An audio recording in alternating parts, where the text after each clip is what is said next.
Hi, welcome to my channel, good people. If you like the content, please like, subscribe, and turn on the post notification bell so you'll know when I post future content. So I'll get into all kind of crazy but interesting topics. Let's just say that. So today I want to jump into how global trade affects you, all of us, right? Will global trade survive all this global tension? Because you'll be surprised at how many unknown border disputes and all kinds of things, little economic wars that are going on all across the world, not just here in America, but what goes on in one country, it's a globalized system, it's globalization, and it's at risk. So if one country goes down or is, you know, bankrupt, or it triggers a domino effect within the whole system, or at least for the most case it can. And you'll have stores like Walmart and Amazon who source most of their products across the world, they'll directly be affected. And those are the goods and products that we receive daily and consistently in our households. All of those items are coming and being imported into our country. They're not manufactured here. That's what globalization is. It's something called free trade, right? It gives the entire world access to cheaper goods. Now, what one country may have not had access to prior to globalization, now they have an open field to just run and grab up whatever products they can afford. And none of the defense or none of the protections are at their expense. So globalization benefits nations across the world. That's just countries making money hand over fist, lifting people out of poverty worldwide. Countries that were not a part of globalization prior, the amount of poverty was sickening, including China. A majority of China was in poverty prior to the late 70s, early 80s, when China started their economic boom. China was very rural, but globalization and economic growth pulled so many Han Chinese out of poverty and allowed them access to a better living standard. Because what they were living like before that, before they tapped into the money market, it'll flip your stomach. It'll soften your heart if you have a hard heart. It'll just make you take a different perspective on, or at least not take for granted what you do have. And with all of that stuff and product moving around the world, it's the United States that provide the protections for that. The United States foot the bill to the tune of like $800 billion plus every year to fund globalization, to make sure that the waters are safe, make sure all those ships and cargo that's moving across the water is not in jeopardy. Everything is intact. All of those goods and products are making it to their destination because the US military made that agreement along with the United States government a long time ago after World War II to protect that. And the United States has been doing that ever since. Now, China is very big. They have 1.4 billion people. That requires a lot of resources have to get imported into China. And China don't have access to the open Pacific to the east, so they get a lot of their trade coming through the Malacca Strait and coming all the way around India, coming underneath Sri Lanka, the bottom of India, and traveling through those little tiny straits and coming all the way around the island chains, the Philippines, and then back up towards Taiwan and then back to mainland China. It has to take that route, right? But that's globalization. And America ushered China into that by way of the free trade agreement. So China was able to benefit from that directly. Now, like I said, 90% of everything being made inside of China, all of that trade, it's not just things going into China, it's things coming out of China. And that will be here in America, our Walmarts and Amazons of the world. They get 90% of their goods from China. The US and China, though, they're in a particular soft spot with each other because they're the two biggest trading partners, but they now have a trading war. And that trading war has been going on for a couple years now. So it has been a lot of interruptions in the supply chain. And most entrepreneurs and business owners who have to source products, they've learned that the hard way a long time ago. They were paying $0 for shipping a couple, post the 2020 shutdown. They were paying zero shipping. Then shipping went to the moon. There was no telling how much shipping was going to cost. And to get those containers of shipment cargo across the water, companies were paying a lot more. They may have been paying $2,000 to get that container shipped post the sickness, but after the sickness, they paying $20,000, $30,000 to get that same load shipped over to their country. So it's crazy, but that's the effects of globalization. When you get the supply chain tripping, then that's what happens. Now with that trade with United States and China, you have whole countries. Now see, China, their government, they don't have to cut through red tape and yellow tape and ask for permission to do all of these things. When they decide an industry needs to go or industry must do this, they give the order and they expect that order to be taken care of to their liking.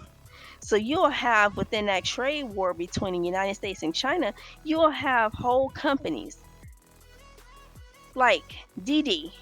It's like their Uber of China, because China has a replica of everything over in China that only their people can access, right?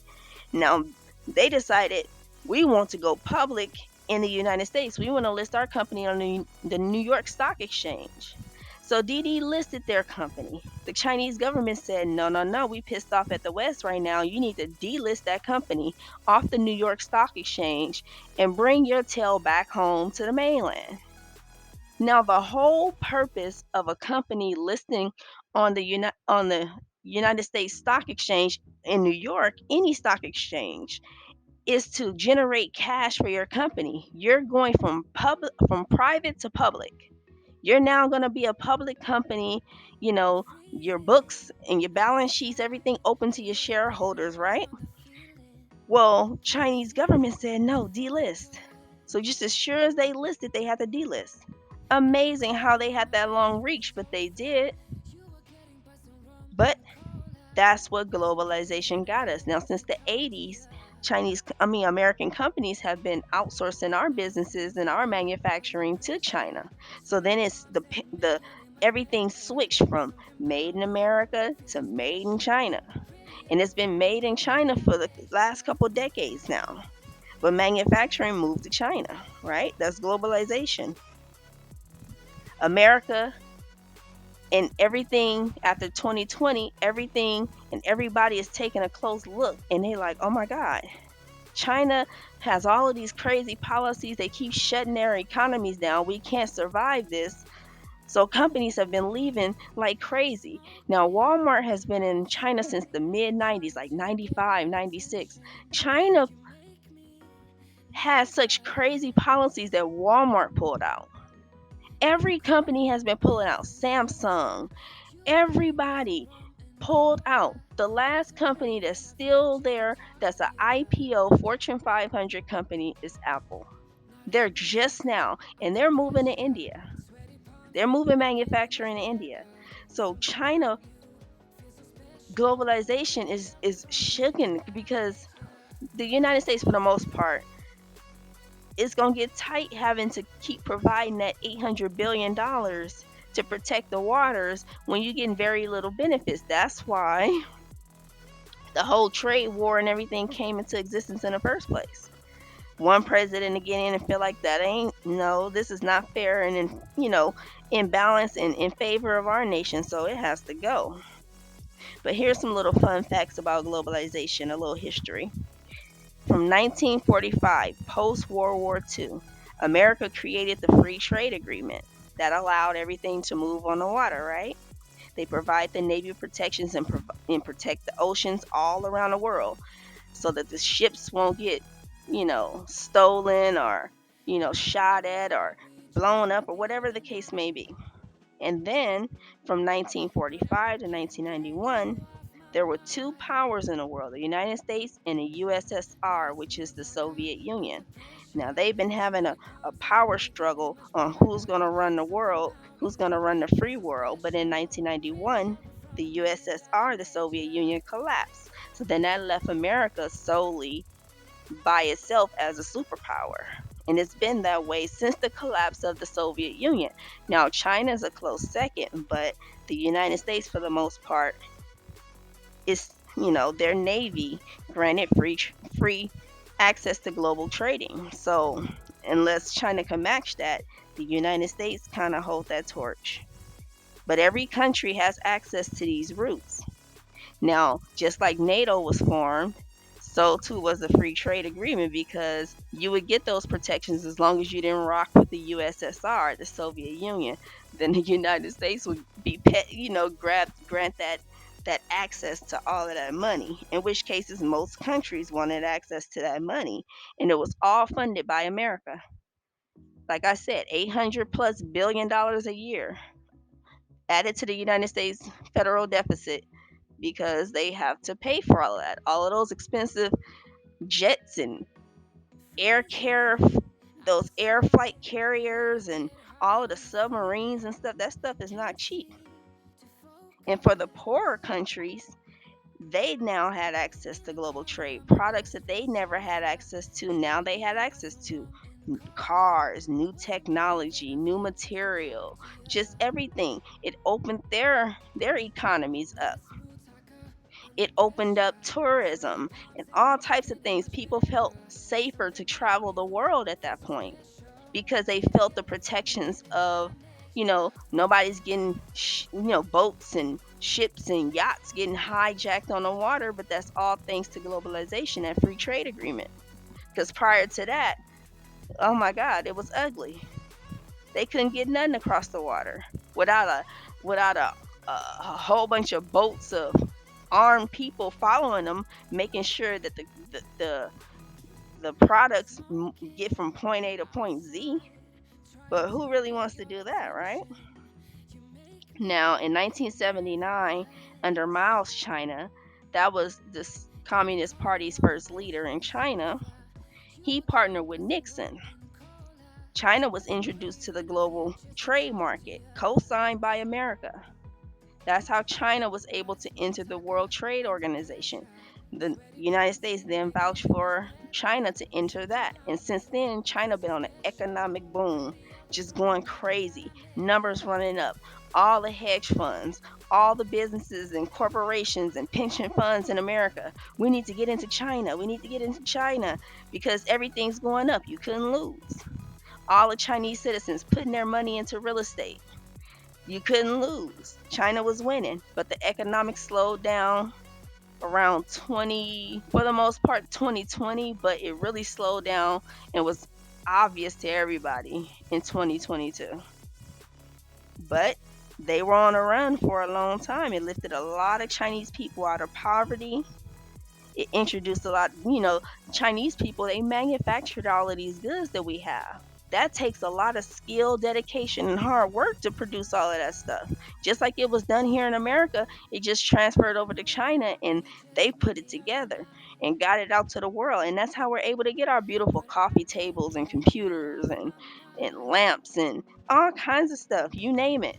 All sourced from China. Even if you see something cultural, it all came from China. But that's the outsourcing of America. Like I said, it switched from made in China to made in America. But the rich got richer, the poor got poorer. Everything is all at risk now. Can you imagine pirates coming back and just taking over the water? Laugh if you want to, but they came back under Obama's administration and it wasn't fun. So I hope we don't have to see that again. Until next time.